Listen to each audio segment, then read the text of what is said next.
প্রিয় শিক্ষার্থীরা, আশা করি সবাই ভালো আছেন। আজকে আমরা আলোচনা করব ফটোগ্রাফির বেসিক কম্পোজিশন নিয়ে। আলো সম্পর্কে ভালো জ্ঞান থাকার পাশাপাশি বেসিক কম্পোজিশনকে ভালোভাবে জানা খুবই ইম্পর্ট্যান্ট। এটি একজন ভালো ফটোগ্রাফারের সাথে একজন সাধারণ ফটোগ্রাফারের পার্থক্য করার জন্য যথেষ্ট। সুতরাং এই জ্ঞানটি যদি আপনি ভালো মতো আয়ত্ত করতে পারেন, তাহলে আপনার ছবিতে আপনি সেই শৈল্পিক নিপুণতা দিতে পারবেন, যা বাকি ফটোগ্রাফারদের থেকে আপনাকে আপনার ছবিকে আলাদা করে তুলে ধরবে। কম্পোজিশন, বেসিক কম্পোজিশন বুঝতে গেলে আমাদের আগে বুঝতে হবে কম্পোজিশন কি। কম্পোজিশন হলো আপনার কোনো একটি জায়গায় আপনি যখন ছবি তুলতে যাবেন, ছবির ফ্রেমে থাকা এলিমেন্টসগুলোকে আপনি কোথায় প্লেস করবেন, সাবজেক্টকে কোথায় প্লেস করবেন, এলিমেন্টগুলোকে কিভাবে ব্যবহার করবেন, কোন এলিমেন্টকে সাবজেক্টের পাশে রাখবেন, এই জিনিসগুলোর যেই ব্যবহারিক ধারণা, এটা যদি আপনার মধ্যে থাকে, তাহলে আপনি সুন্দর করে এই এলিমেন্টগুলোকে সাজিয়েই আপনার বেস্ট আউটপুট বের করতে পারবেন। ফটোগ্রাফিতে শত শত কম্পোজিশন রুলস আছে। আমরা বেসিক কম্পোজিশনগুলো নিয়ে আলোচনা করব ধারাবাহিকভাবে। আজকে আমরা দুটো বেসিক কম্পোজিশন নিয়ে আলোচনা করব। এক, রুল অফ থার্ড। দুই, ফ্রেম ইন ফ্রেম। আসুন শুরু করা যাক।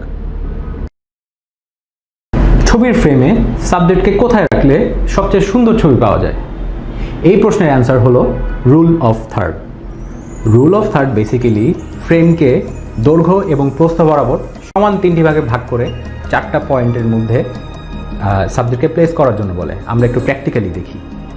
তাহলে এটা যদি হয় ছবির ফ্রেম এবং আমি দৈর্ঘ্য বরাবর সমান তিনটি ভাগে ধরুন ভাগ করলাম, 1 2 3। সেমভাবে প্রস্থ বরাবর সমান তিনটি ভাগে ভাগ করলাম, তাহলে কি হয়? 1 2 3। দেখুন এখানে আমরা চারটা ইন্টারসেক্টিং পয়েন্ট পাচ্ছি। এই চারটা পয়েন্টের যে কোনো একটাতে যদি আমি সাবজেক্টে প্লেস করি, তাহলে ছবিটি সুন্দর লাগে দেখতে। আমরা একটু ডেমনস্ট্রেশন দেখে আসি।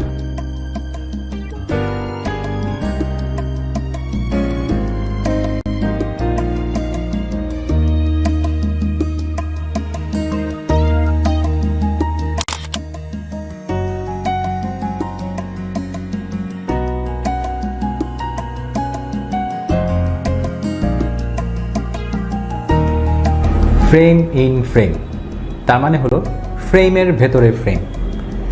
প্রথম ফ্রেমটি হলো আমাদের ফোন ক্যামেরার ফ্রেম। তার ভেতরে আমরা সাবজেক্টের ব্যাকগ্রাউন্ডে যদি আরেকটি ফ্রেমকে প্লেস করতে পারি, অর্থাৎ সাবজেক্টকে যদি ওই ধরনের কোনো ব্যাকগ্রাউন্ডে আমরা প্লেস করতে পারি, তাহলে আমাদের এই কম্পোজিশনটি হয়। এই ফ্রেম ট্রায়াঙ্গুলার হতে পারে, রেক্ট্যাঙ্গুলার হতে পারে, স্কোয়ার হতে পারে। এই ফ্রেমটি ছবির ব্যাকগ্রাউন্ডে বেসিক্যালি ইউজ হয়। আমরা একটু ডেমনস্ট্রেশন দেখে আসি।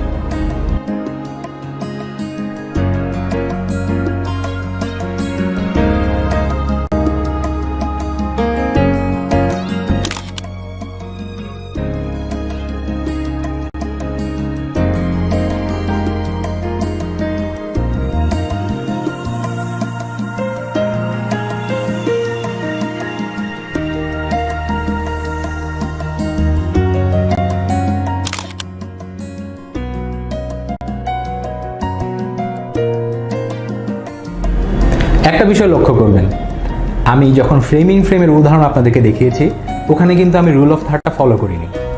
এখন আপনি জিজ্ঞেস করতে পারেন যে রুল অফ থার্ডটা ফলো করলাম না কেন? ফটোগ্রাফিতে একটা কথা আছে, আপনি রুলগুলো ভাঙতে পারবেন, কিন্তু এই রুল ভাঙার পেছনে অবশ্যই কোনো ব্যাখ্যা আপনাকে দিতে হবে। তো এই ক্ষেত্রে যেহেতু আমি রুল ভেঙেছি, রুল অফ থার্ডটা আমি অ্যাপ্লাই করিনি। আমার ব্যাখ্যা হলো ফ্রেম ইন ফ্রেমকে আমি আপনাদের সামনে একটু ভালোভাবে বোঝানোর জন্যই রুল অফ থার্ডটাকে ইউজ করিনি। প্রিয় শিক্ষার্থীরা, আশা করি বেসিক কম্পোজিশনের প্রথম দুটো রুল আপনারা খুব ভালোভাবে বুঝতে পেরেছেন। আমি ধারাবাহিকভাবে বাকি রুলগুলো নিয়েও আলোচনা করতে থাকবো। আশা করি আপনাদের ক্লাসগুলো ভালো লাগবে। নেক্সট ক্লাসে দেখা হবে। ধন্যবাদ সবাইকে।